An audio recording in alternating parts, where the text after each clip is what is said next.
తీసుకొచ్చాడు. డాక్టర్ ప్రత్యూష ఆత్మహత్యకు కారకులైన 4 వ్యక్తులను అరెస్టు చేశామన్నారు ఎస్సీపీ ప్రశాంత్ రెడ్డి. భర్త సృజన్, నిష్ఠ అమ్మాయి సృజన్ అమ్మ నాన్నలను కూడా పోలీసులు అరెస్టు చేసి రిమాండ్కు తరలించినట్లు హసన్పర్తి పోలీసులు వెల్లడించారు. ఇన్స్టాగ్రామ్ ప్రేమ వల్లే గొడవలు వచ్చాయంటున్న ఏసీపీ ప్రశాంత్ రెడ్డితో మా ప్రతినిధి Mounish face to face. Doctor Pratyusha ఆత్మహత్య కేసులో 4గురిని అయితే అసంపర్తి పోలీసులు అరెస్ట్ చేశారు. వారికి సంబంధించిన వివరాలు అయితే అసంపర్తి పోలీసులు ప్రెస్ మీట్ అయితే నిర్వహించారు. ఇక్కడ ఏసీపీ ప్రశాంత్ రెడ్డి గారు ఉన్నారు, వారితో మాట్లాడి చెప్పండి సార్, ఎంతమంది మీద కేసు చేశారు, అసలు ఏ విధంగా జరిగింది గారు? ఈ హసన్పర్తి పోలీస్ స్టేషన్ పరిధిలోని కాకతీయ వ్యాంటేజ్ అనే ఒక విల్లాస్ ఉంటాయి near by. Last Sunday, that is on 13th నాడు ఈవినింగ్ డాక్టర్ ప్రత్యూష అని, షీఈ్ ఎ డెంటిస్ట్ బేసికల్లీ. ఆవిడ ప్రస్తుతం ఎన్ఎస్ఆర్ హాస్పిటల్లో హాస్పిటల్ మేనేజ్మెంట్ ట్రైనీగా చేస్తుంది. ఆమె భర్త doctor Sujan, is a cardiothoracic vascular surgeon. అతను ఎంజిఎంలో చేస్తారు, తర్వాత కన్సల్టెంట్గా మెడికవర్ హాస్పిటల్ చేస్తాడు. అతను గత 1 year నుండి వేరే ఒక అమ్మాయితోని ఫ్రెండ్షిప్ చేసి ఆమెతో తరచుగా చాటింగ్ చేయడము, కాల్ చేయడము, రెగ్యులర్గా ఆమెకు ఎక్కువ టైం స్పెండ్ చేస్తూ అటువైపు తన యొక్క ఇంక్లినేషన్ ఉన్నది గమనించి ఈ విషయంలో ఆమె తనతోని ఎన్నోసార్లు క్వశ్చన్ చేసింది, చెప్పింది, మందలించింది, బుద్ధి చెప్పింది. అయినా అతను తిరిగి ఈమెనే చివాటు పెట్టడం, తర్వాత ఈ విషయంలో వాళ్ళ అత్తమామకు అంటే సుజన్ పేరెంట్ చెప్పినప్పుడు వాళ్ళు కూడా ఇతడినే వెనకేసుకురావడం, ఈమెను ఒక్కదాన్ని కార్నర్ చేయడం, ఇది కాస్త పెరిగి అది మానసికంగా టార్చర్ గురైంది.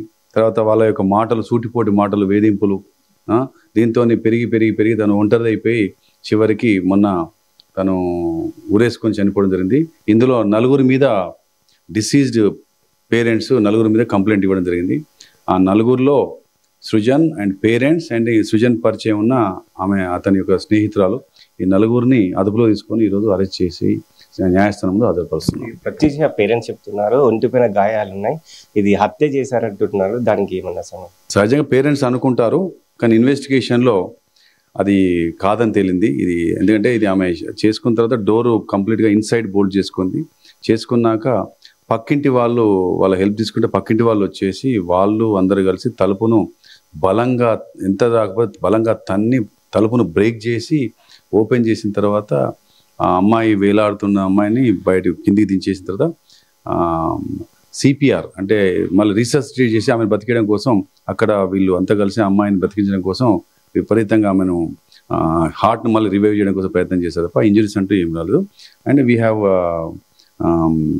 Subjected her body to postmortem examination, but it's a suicide అని చెప్పేసి ఇప్పుడు మాకున్న ఇన్వెస్టిగేషన్లో తెలిసిన ఫైండింగ్స్. అంటే 2 పిల్లల్ని ముందుగానే పంపించి అంటే ప్రీ ప్లాన్గా చేశారంటూ కూడా కొన్ని ఆరోపణలు వస్తున్నాయి. పిల్లల్ని పంపించిండ్రు అంటే అంతకుముందు రోజు వాళ్ళ ఫాదరు మదరు భద్రాచల బంధువుల దగ్గర తీసుకెళ్లారు. తర్వాత నెక్స్ట్ డే అది హాలిడే, ఇతను బోగతా జలపాతానికి ఒక్కడు వీళ్ళ మేల్ ఫ్రెండ్స్తో కొంతమంది మేల్ ఫ్రెండ్స్తో వెళ్ళాడు. ఈమె ఇంట్లో ఉంది.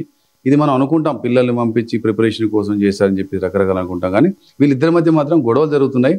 సో గొడవలు జరుగుతున్న క్రమం మాత్రం వాస్తవం. ఇప్పుడే మనకు తెలిసింది ఏంటంటే ఇట్స్ ఏ వాళ్ళ యొక్క వేధింపులు, వాళ్ళ యొక్క ప్రెజర్ తట్టుకోలేక మాత్రం ఈ అమ్మాయి యాగాయితీని ఒడిగట్టిందని చెప్పేసి తెలిసిపోతుంది. ఇది ఏసీపీ గారు తెలుపుతున్న విషయం.